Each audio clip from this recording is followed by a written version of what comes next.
G'day, welcome to iCULTIVATE. My name's Steve. Going back a few months ago, we had a look at breaking up some aloe vera plants. What we're going to do today is go and have a look at how those aloe vera plants that we broke up are now going. So let's go and have a look.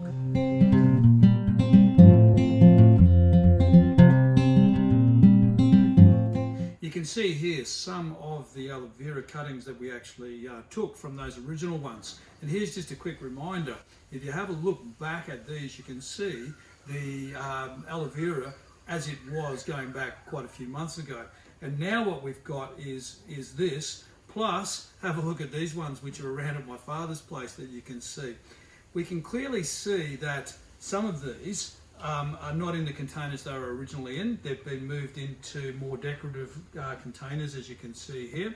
But this one is one of the original ones.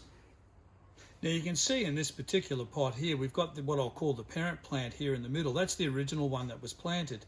But we've got heaps of little pups, little new aloe vera plants that are growing from that original one. Now we could take each of those and plant them out, and they themselves will become a new aloe vera plant in a pot of their own.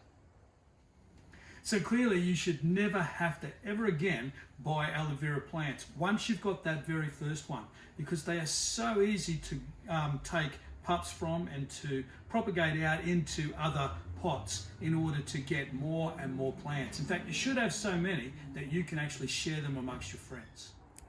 So I hope you've enjoyed this video.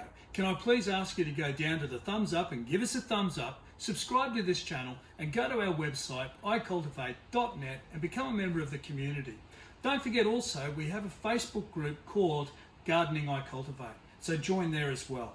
Thanks for watching.